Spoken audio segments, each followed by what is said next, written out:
नमस्कार, EMS TV में आपका स्वागत है। मैं हूं आपके साथ रोशनी यादव। चलिए रुक करते हैं प्रदेश से जुड़ी कुछ खबरों की ओर।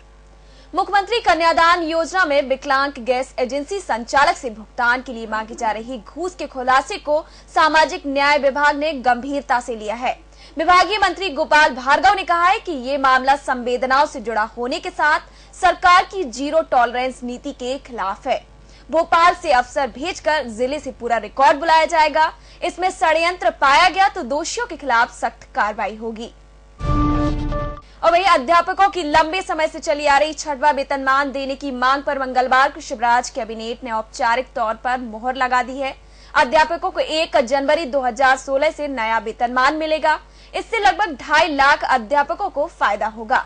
सरकार पर सालाना 1125 करोड़ रुपए का अतिरिक्त भार आएगा। वहीं बैठक में भोपाल में अंतर्राष्ट्रीय स्तर की एथलेटिक्स एकेडमी खोलने के प्रस्ताव को भी हरी झंडी दी गई।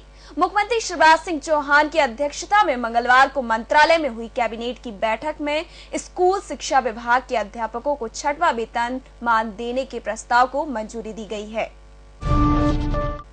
एयर इंडिया दिल्ली से भोपाल आई फ्लाइट 435 का टायर एयरपोर्ट पर लैंडिंग के दौरान फट गया। फ्लाइट में 100 यात्री सवार थे जो सभी सुरक्षित हैं। जानकारी के मुताबिक लैंडिंग के दौरान तेज झटका लगा था, जिसके बाद सभी यात्री घबरा गए। पायलट ने सूझबूझ दिखाते हुए उसे विमान को सुरक्षित रनवे पर लैंड करा लिया है।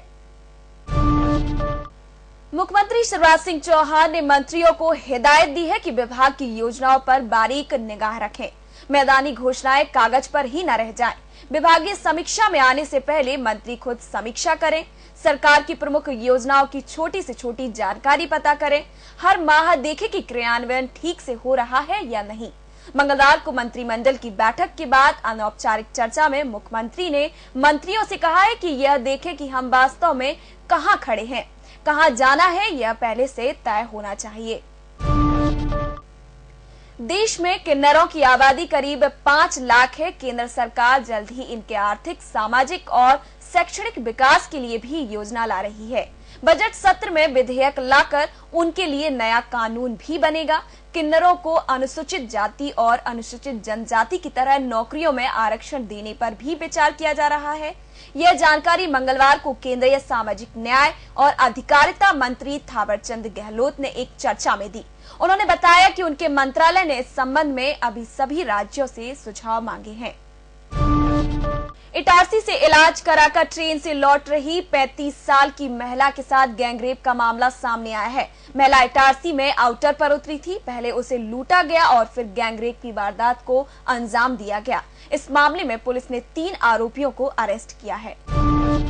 वहीं 6 दिसंबर को वीजा अवधि खत्म होने के बाद भी यमन के शेख भारत के मध्य प्रदेश के बैतूल जिले में ही हैं। भैंसदेही में एक कार्यक्रम के दौरान जब उनके दस्तावेजों की जांच की तब खुलासा हुआ। फिलहाल पुलिस निगरानी में पुलिस मुख्यालय और यमन दूतावास और विदेश मंत्रालय से चर्चा हो रही है। प्राप्त जानकारी के अनुसार जिले के भैंसदेही स्थित मदरसे में ITI और मस्जिद के निर्माण के लिए यमन की शेख खालिद इब्राहिम खादमी आए हुए थे। पुलिस की गुप्तचर शाखा को जानकारी मिली तो कुछ अधिकारी भैंसदेही पहुंचे और उनके पासपोर्ट और वीजा की जांच की।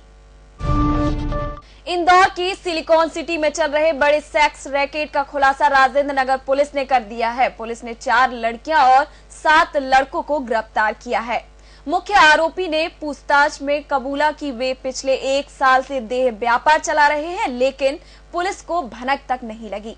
वे आगरा, कोलकाता और मुंबई से लड़कियां बुलवाते थे। वहीं इंदौर के साजन नगर की दाल मिल में वृद्ध चौकीदार की हत्या करने वाली आरोपी उनकी बहू निकली। बहू ने कबूला कि ससुर उस पर गंदी नजर रखते थे। वे दुष्कर्म का प्रयास भी कर चुके थे, इसलिए उन्हें मार दिया। संयोगितागंज पुलिस ने 2 जनवरी को साजन नगर के जितेंद्र पल्लेस पर हुई वृद्ध सुभाष पिता विश्वनाथ पाटिल की हत्या में बहू स्वर्णा को गिरफ्तार किया है।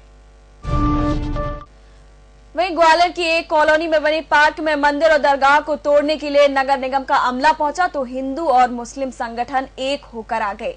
दोनों को तोड़ने के खिलाफ जमकर हंगामा हुआ।